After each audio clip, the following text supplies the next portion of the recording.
merci à vous d'être là. Nous sommes ravis avec Michel de vous accueillir. Bonjour, Michel Sarrat.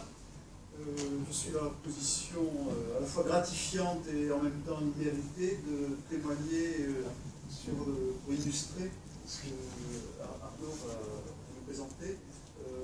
Juste un élément de contexte sur l'entreprise. Donc, GTL Solutions, l'entreprise que j'ai le bonheur de servir et de diriger, intervient dans le domaine du transport routier de marchandises. C'est-à-dire que nous prenons le dispositif transport de nos clients, qui sont essentiellement des grandes entreprises. L'entreprise a son activité principalement en France et nous comptons à peu près 2000 personnes. On a élaboré cette conférence atelier avec Michel. L'idée, c'était plutôt que de faire une intervention d'1 heure descendante, c'était de vous faire expérimenter quelques clés sur le domaine de la réinvention d'entreprise.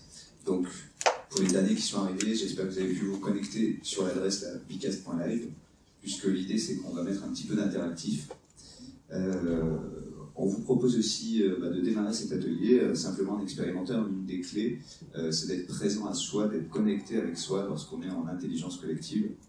Et donc voilà, je vous propose de prendre une petite minute pour vous centrer.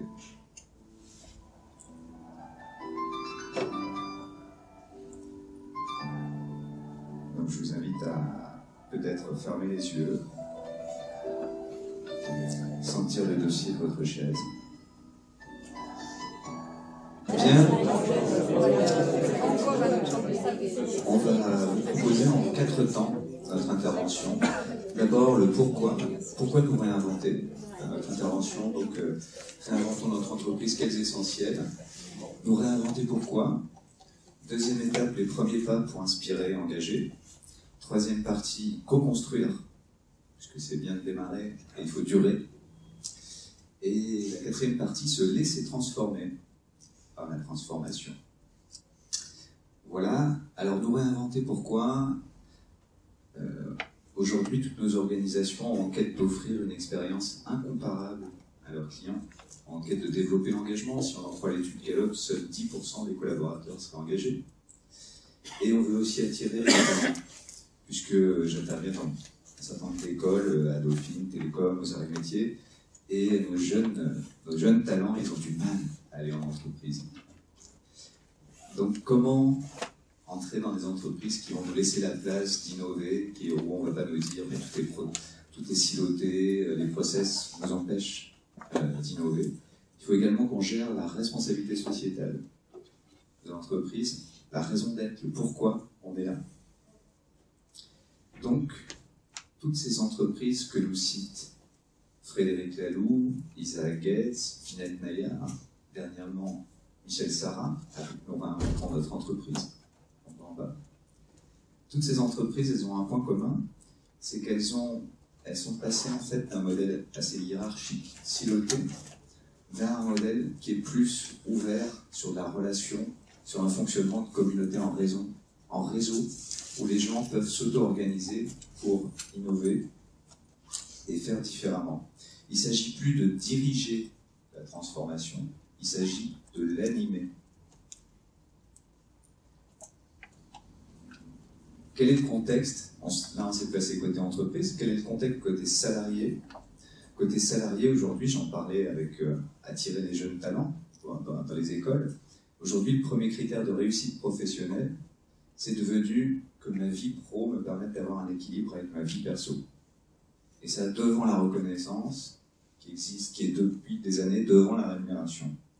Donc on est en réelle quête de sens, réussir sa vie. Aujourd'hui, à 94%, c'est avoir une vie de famille heureuse.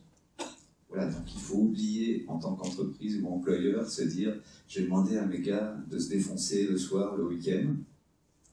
Par contre, on a un super point d'accroche par rapport à ce que disent nos collaborateurs, c'est que 89% sont hyper pro, motivés pour porter des projets qui visent à améliorer notre société ou qui ont des valeurs, des projets porteurs de sens. On en reparlera tout à l'heure. Ce qui nous intéresse aussi, c'est de savoir où est-ce que vous en êtes dans la transformation. Puisque l'idée, c'est que effectivement cette conférence atelier soit un partage. Donc vous pouvez dès à présent renseigner sur Bicast où est-ce que vous en êtes. Aujourd'hui, quelle est votre principale problématique, frustration, difficulté pour avancer dans la transformation? C'est à vous de jouer. Et l'idée, c'est que vous exprimiez cette difficulté sous la forme d'une question. À quelle question il faudrait que vous ayez la réponse pour pouvoir avancer? Si votre difficulté, c'est le manque de conviction, c'est comment faire pour que la direction, les managers aient plus de conviction. L'idée, c'est que toute cette interaction soit aussi riche que tout le contenu qu'on pourrait bien pouvoir apporter avec Michel. Et donc là, on voit un des enseignements, c'est qu'effectivement, ça rejoint le premier sondage sur où vous en êtes dans la transformation. On était majoritairement, on en parle beaucoup. Et là, on voit qu'effectivement, on est plus sur des preuves de volonté. Maintenant, vous pouvez voter pour... Toutes les questions sont rassemblées par grande catégorie, preuve de dispo, preuve de volonté, bulle agile, autres.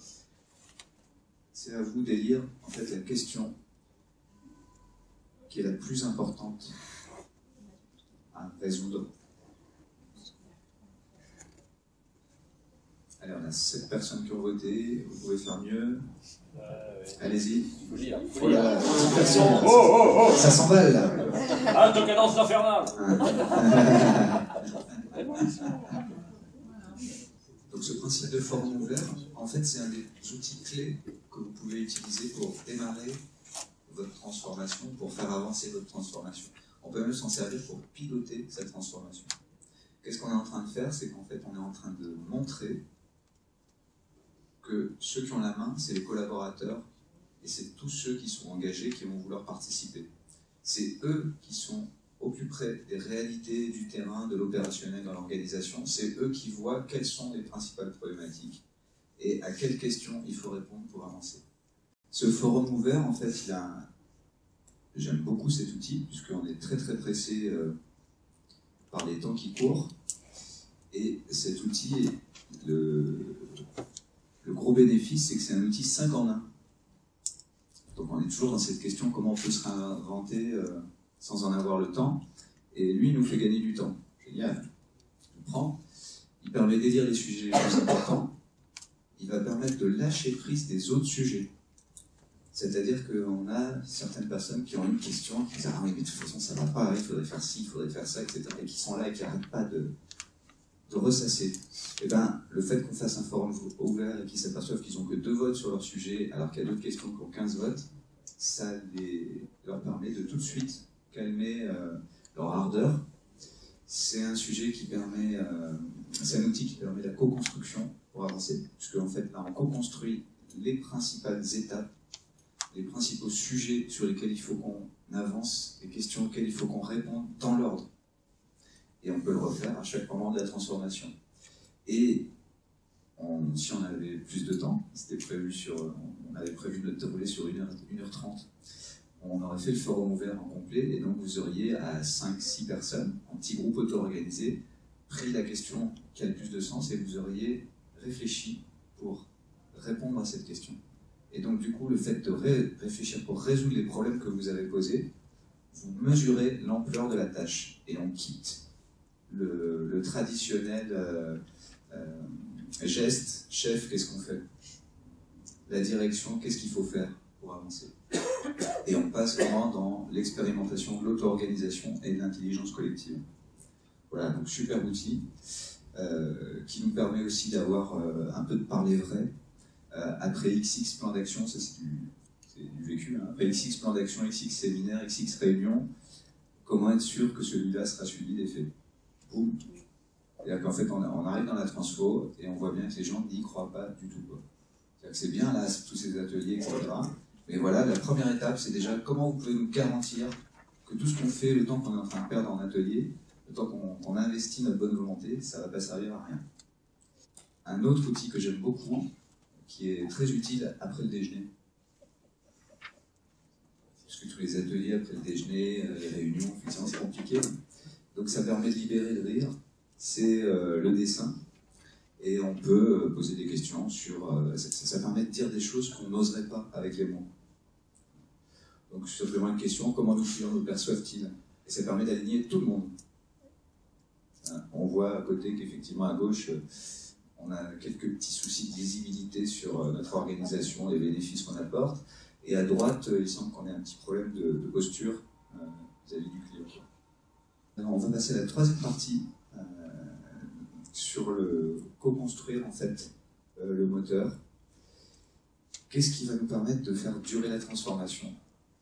Et avant d'écouter Michel, je fais juste un petit focus sur ce qui a été indiqué, mais on parle souvent de valeur, et c'est une réalité sur ce qui ressort dans des séminaires quand on interroge effectivement les collaborateurs. Quel est votre moteur? Qu'est-ce qui vous fait lever le matin? C'est la relation que j'ai avec mes collègues, c'est la façon de partager, c'est le fait de réussir des projets, de prendre du plaisir au travail. Une étoile, qu'est-ce que je voudrais fêter à 1 an? Ça, c'est un autre outil que vous pouvez utiliser. Je voudrais fêter des projets collectifs, des réussites partagées, je l'ai dit, c'est vrai, c'est sorti de séminaire. Je parlais des résultats. Donc, on voit les résultats de vos votes. En premier, comment développer la confiance, et ça tombe bien, c'était pile ce dont j'avais prévu de vous parler. Et former les managers, ils sont ceux qui vont accompagner la transformation, comment impliquer les salariés, la volonté chez les dirigeants de réellement changer. Voilà, donc les résultats de vos votes aujourd'hui qui représentent vos problématiques sur la transformation, les freins, je dirais qu'il y a 2 niveaux, il y a des freins collectifs et des freins individuels à la transformation. Les freins collectifs à la transformation, on en a déjà pas mal parlé. Comment se réinventer, en gros dans le rush, c'est l'injonction paradoxale, c'est le fait qu'on n'a pas le temps, quoi.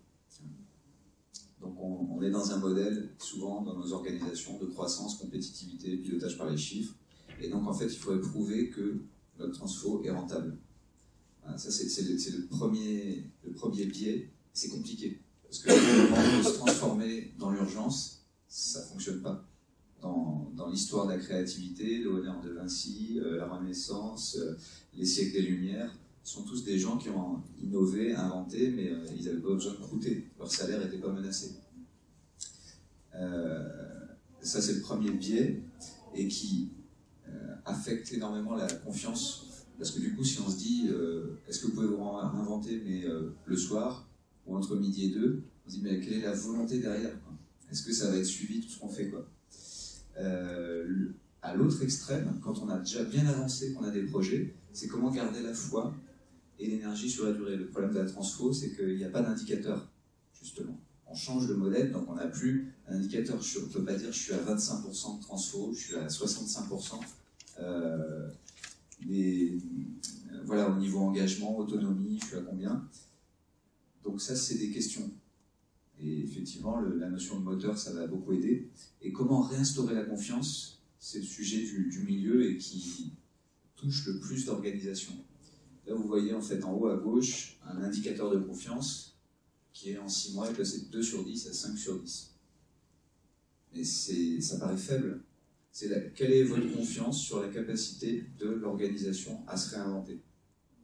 Les gens en séminaire, alors qu'ils sortent, ils ont une super motivation, ils me disent 2 sur 10.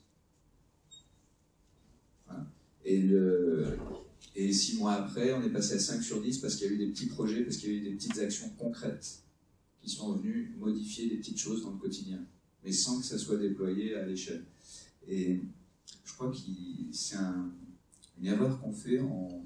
Souvent, on pense que voilà, on a fait un séminaire, on a fait un atelier, c'est génial, tout le monde est motivé, tout le monde veut y aller, il y a plein d'autres idées. Le problème, c'est que tout le monde revient dans sa lessiveuse, dans son quotidien. Si on ne prévoit pas un couloir, une fenêtre de passage avec du temps développé c'est compliqué, quoi. Également, quand on a des bonnes idées au séminaire en disant tiens, il faut qu'on partage plus sur nos façons de faire, on pourrait faire juste une fiche de retour d'expérience puis on la partage. Juste pour une simple petite fiche de retour d'expérience, poum, on se retrouve bloqué par la direction de la communication qui dit tiens, qu'est-ce que c'est ça? Et ça serait bien qu'on le voit avant, il faudrait qu'on le valide, etc. Et vous prenez 3 semaines dans la lutte. Donc en fait, la moindre innovation, nouveautés, il faut se battre avec le petit crocodile des changements, des habitudes, des processus. Voilà, et souvent on demande de la coopération, la direction nous demande de travailler sur de la coopération, mais on ne peut pas faire de coopération s'il n'y a pas de confiance. Si les gens n'ont pas la confiance que les choses peuvent changer dans l'organisation, que les comportements peuvent changer, on va rester dans des cultures de comportements individualistes, alors qu'on veut à la cible aller vers les comportements collectifs. La confiance, c'est nécessaire. La solution par rapport à ça, c'est effectivement de mobiliser sur des projets porteurs de sens et concrets, opérationnels, qui s'ancrent dans le quotidien. Pour rendre acteur, développer l'expérimentation, inscrire le sens au quotidien.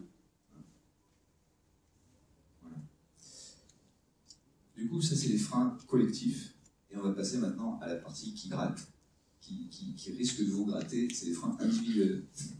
C'est quelle est ma part, en fait, dans se laisser transformer, quelle est ma part sur laquelle j'ai besoin d'avancer. Premier point, c'est je ne suis pas la bonne personne. Je suis PDG, finalement, je ne peux pas parce que mes actionnaires ils sont pas totalement ouverts à la démarche. Je fais partie du CODIR, je ne sais pas si mon président il est vraiment ouvert pour. Je suis manager, ça dépend au-dessus. Je suis collaborateur, non. Et pourtant, l'histoire dit que à n'importe quel niveau, on a réussi à propulser la transformation. Si on prend le collaborateur, chez Harley-Davidson, c'est celui qui a l'idée du club de motards, et finalement, ça a aidé à faire bouger l'entreprise. Chez GRDF, il y a un collaborateur qui a envoyé une BD sur l'holacratie à son DSI, et puis pouf, toute la DSI, 130 personnes, fonctionne sur l'holacratie. Chez Airbus, c'est un manager qui, en discutant au café avec d'autres managers, s'est dit tiens, on pourrait faire, pourquoi on ne fait pas bouger? Et ils ont fait leur bulle. Voilà. Donc, bien sûr, il faut une impulsion du dirigeant, et complètement en phase avec Frédéric Laloux, Lisa Haguet là-dessus, en disant on ne peut pas avancer si le dirigeant est contre, mais ça ne suffit pas. On a trop d'exemples où la direction, le comité de direction est OK, et en pratique, ça ne suit pas. Le deuxième, c'est que le fait de passer du monde du comment au monde du pourquoi, finalement, on passe du monde du connu à l'inconnu. C'est-à-dire qu'avant, on a des stratégies, des indicateurs, et on va vers de l'émergence, du flou, voire du chaos. On a des process, des méthodes, et là, il faut aller vers l'expérimentation, des prototypes, de l'itération. Et tout ce qu'on nous a appris à l'école, dans les formations de managers, c'est au contraire qu'il faut absolument être rationnel, prédire, analyser. Et on est même, si on pousse à l'extrême, on a des croyances, je dois organiser, on vous explique que vous devez organiser, anticiper pour eux. Or, dans ce modèle, c'est plus ça. C'est celui qui fait, qui sait le mieux comment s'organiser. Donc ça veut dire que personnellement, on doit revoir ses croyances, finalement. Donc là, je vous donne d'autres exemples. L'idée, c'est que je vais vous emmener sur Bicast. Et ça va être moins drôle. Non, vous êtes allé trop vite. Pardon. Je vais prendre la photo, mais c'est pas grave, c'est ça. Allez. Merci, c'est super. Donc sur Bicast, vous pouvez, je vais commencer l'activité, je vous laisse reprendre la photo, excusez-moi. Je commence juste l'activité, je vous invite à répondre en fait sur Bicast. Quelles sont les capacités dont je suis le plus fier? Sur quoi je dois le plus progresser? Sur quel axe je dois le plus progresser? Donc tous ces axes, effectivement, il y a le fait de croire dans ce nouveau modèle, il y a le fait est-ce que j'inspire confiance, est-ce que je montre l'exemple, est-ce que j'ose, est-ce que j'accorde du temps à moi, à mes collaborateurs sur la transfo, est-ce que notre pourquoi est clair et partagé par tous, c'est ce qui permet d'impulser le changement, de construire le moteur, est-ce que je sais entendre la critique? Dans certaines organisations, on parle de management pastèque. En fait, quand on fait des états, des débriefs, il faut toujours parler du vert. La pastèque, c'est vert à l'extérieur. Et c'est rouge à l'intérieur. Donc le management pastèque, c'est le management œillère, c'est-à-dire qu'on ne parle que de ce qui va. Qu'est-ce que je dois faire évoluer dans ma façon de faire? Et quel objectif je peux me fixer? Voilà, sur quel point vous devez le plus vous faire bouger les choses. Quel objectif vous pourriez vous fixer? Maintenant, c'est par rapport à votre objectif, à combien j'y crois? À combien je crois que je peux atteindre cet objectif?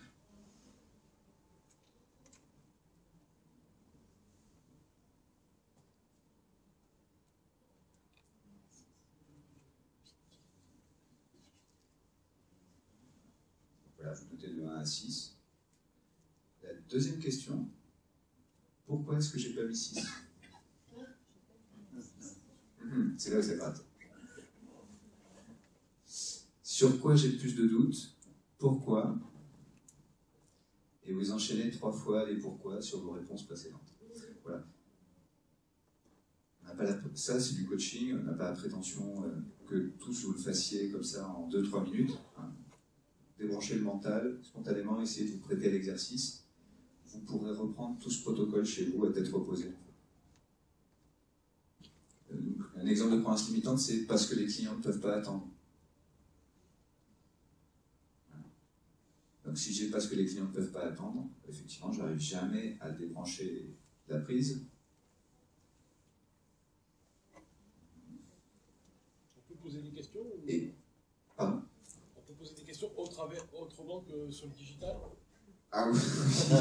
Oui, alors ce qu'on va faire en fait, c'est que tout de suite, Michel, justement, ça serait intéressant d'avoir lui à son niveau, qu'est-ce qui a été le plus challengeant dans la transformation? Est-ce que tu peux nous faire un retour sur voilà, qu'est-ce qui a été dans se laisser transformer? Excusez-moi, je parlais de la salle, poser des questions. Oui, justement. Vous auto-alimenter en question, c'est sympa aussi, mais pas très participatif. Allez-y, oui. Je vous passe le micro. Non, je n'ai pas besoin. Oui, allez-y, oui, bien sûr. Nous, notre question aujourd'hui, c'est, on est exactement entre les deux mondes, entre l'ancien monde et celui qu'on recherche, qu'on poursuit. Et la question, c'est comment on fait cette transition? Parce que pendant qu'on est à la poursuite du nouveau monde, il faut toujours continuer à faire tourner l'ancien. Parce qu'on parlait des clients, et les clients, ils sont là, il faut les servir. Donc, de par votre expérience, comment vous avez vécu, puisque vous avez vécu cette transition, comment vous avez géré ça et comment l'ensemble de l'entreprise a pu gérer? La seule réponse à peu près sensée et réaliste que j'ai entendue, c'est celle que s'appelle le patron de Fabi, Jean-François Zomis, dit démerde-toi. Sincèrement, ça fait quelques années donc nous sommes engagés sur ce chemin de transformation. Je crois que plus je vais, plus ça appelle à la modestie. Vous savez, il y a l'expression entreprise libérée. Bon, vraiment, là aussi, plus je vais, plus je pense que c'est un long chemin vers la liberté. Si on veut garder cette image, c'est vraiment un processus, une démarche. Et je pense que être en démarche est soi-même une réponse. Et je crois que c'est vraiment à chaque entreprise, c'est ma condition, Arnaud a plus d'expérience que moi de l'accompagnement d'entreprise, de ce que nous vivons, c'est vraiment chaque entreprise, et même au sein de chaque entreprise, chaque service, chaque filiale qui a son propre chemin. Le rythme est différent. Les modalités, c'est là où l'accompagnement est essentiel, les modalités seront différentes. L'important, pour moi, c'est d'être en chemin. Je ne sais pas si je réponds à votre question. Qu'est-ce qui a été le plus dur, le plus challengeant, justement, au niveau de la transfo, personnellement? Alors, en combien d'heures combien il nous reste? Une phrase. Il nous reste 8 minutes. Le paradoxe de ces démarches, c'est que c'est vraiment le dirigeant, le patron, le directeur général, le leader, qui est impulsant. Ça ne peut pas être un service, mais en tout cas, quand on est dans une boutique. Et en même temps, je suis la principale limite à la transformation d'entreprise. Et je voudrais juste vous donner... mon épouse Béatrice est là, elle peut témoigner combien je suis lourd à remuer et à faire bouger. Il m'a fallu vraiment un peu des coups de boutoir pour que j'accepte de lâcher prise à certains moments. Dans les coups de boutoir, je parlais de l'année 2011, sans rentrer dans le détail de tout ce qui vous a touché, juste en quelques mots.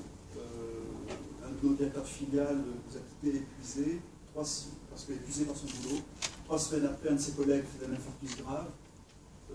Quelques mois après, notre directeur technique est décédé à la suite d'un long cancer, le 28 mai. Le 25 mai, mon frère Eric, avec qui nous dirigeons l'entreprise, apprenait qu'il avait lui-même un cancer. Fin juin, notre directeur financier faisait un AVC. Quand je disais qu'on était sorti de cette période éreintée, c'était vraiment profondément. Et bon, 2012, on est reparti, c'est là où je vous ai fait part de ce questionnement. Mais vous voyez un peu combien on avait des secours. Et au cours d'été 2012, de façon tout à fait inattendue, j'ai vécu une expérience spirituelle forte. Bon, ce genre de choses, c'est très difficile à raconter, à transmettre, mais ce qui en est sorti pour moi, c'est beaucoup de paix et une ouverture à la confiance. Et qu'est-ce qui s'est joué là? Je pense que jusqu'alors, j'étais beaucoup dans la maîtrise de ce que je connaissais, dans ma posture de dirigeant, c'est-à-dire continuer en m'appuyant sur ce qui m'avait permis de réussir jusque-là. Au cours de l'année 2011, j'ai été confronté à la détresse, au désarroi, à la souffrance de personnes très proches. Moi-même, j'ai contacté ma propre vulnérabilité, mes limites. Et je pense que dans cette expérience spirituelle, enfin, j'ai consenti à ne pas tout maîtriser et à m'ouvrir à la confiance. Et là, bon, je ne savais pas à ce moment-là, mais dans ce moment où l'entreprise, dans cette période où l'entreprise se lançait dans sa propre transformation, vraiment, quelque part, c'est une chance. Parce que la transformation, bien sûr, comme je le disais à l'instant, et Arnaud nous le montre magnifiquement, il faut être accompagné, il faut des outils, il faut travailler sur les process, sur les pratiques. Et en même temps, ça appelle chacun d'entre nous à se laisser transformer. Et bien sûr, à commencer par le dirigeant. Et je pense que c'est vraiment aujourd'hui, je le vis comme une chance, comme une étape de ma vie très importante, le fait d'avoir été bousculé dans mes fondements. Vraiment, au fond, ça permet aux personnes de l'entreprise de dire, tiens, mais celui-ci, il n'est pas au-dessus, c'est pas lui qui nous dit ce qu'il faut faire, mais sans doute parce qu'il a fait un bout de chemin, je peux m'appuyer sur lui pour faire mon propre chemin.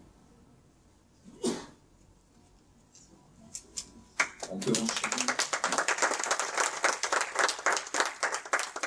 Une fois qu'on a mis à jour notre croyance limitante, par exemple, les clients ne peuvent pas attendre. Quelle évidence, donc quelle est la croyance limitante que je viens de mettre à jour? Les clients ne peuvent pas attendre. Quelle évidence factuelle prouve cela? Ils me demandent tout le temps, etc. Et en même temps, là où travailler un peu en questionnement, en même temps, est-ce qu'il n'y a pas des fois où de toute façon vous ne pouvez pas répondre? Est-ce qu'il n'y a pas des fois où de toute façon, matériellement, ils sont obligés d'attendre? Pourquoi, pour vous laisser transformer, vous ne pourriez pas faire en sorte que là, ils vous laissent attendre? Est-ce que vous n'avez jamais vu le contre-exemple? Donc là, évidemment, vous commencez à douter de cette croyance. Qu'est-ce qui va se passer pour moi si je continue à avoir ce genre de croyance dans 6 mois, dans 2 ans? Si je continue à croire que les clients ne peuvent pas attendre. Voilà, je ne vais pas bouger, et puis derrière, ça ne va pas bouger non plus en cadence. Qu'est-ce qu'il faudrait que je pense pour m'aider à réussir mon objectif? Croyance ressource. Donc c'est là où il faut que j'essaye de transformer cette espèce de poids en quelque chose, en des ailes, quelque chose qui m'aide, qui me porte. Donc là, pour l'exemple que j'ai pris, ça pourrait être les clients peuvent m'aider à transformer mon entreprise. Si je sais leur parler de ce qu'on est en train de vivre, du fait qu'on va mieux les servir, qu'on va co-construire des choses, qu'on va être en partenariat, etc., que je leur dis qu'aujourd'hui tout n'est pas rose, qu'on est en train de changer ça, etc., ça peut les intéresser, ça peut les motiver par le sens. C'est tout la consommation responsable. C'est un exemple. Qu'est-ce qui va... Voilà, donc il y a des réponses en même temps, très bien. Que faudrait-il que je pense pour m'aider à réussir mon objectif? Donc là, j'ai mis cette croyance, maintenant, il faut l'ancrer dans le quotidien. Donc, quelle première action je vais faire? Eh ben, je vais convoquer tel client et je vais lui parler de la transformation et que j'aimerais qu'il m'aide, par exemple. Parce qu'on a besoin aujourd'hui de faire le point, on sait qu'on n'est pas bon vis-à-vis de lui au niveau service client. Et donc, il y a déjà des organisations qui ont fait ça, où ils invitent leurs clients au séminaire, et vous, ça permet de donner une place magistrale à toutes les équipes, en disant, ah bah oui, tiens, c'est ça qui dit de nous. Avant que tout le monde ne parte, un grand merci à vous pour votre participation active et une bonne journée. À très vite sur le contact. Merci à vous.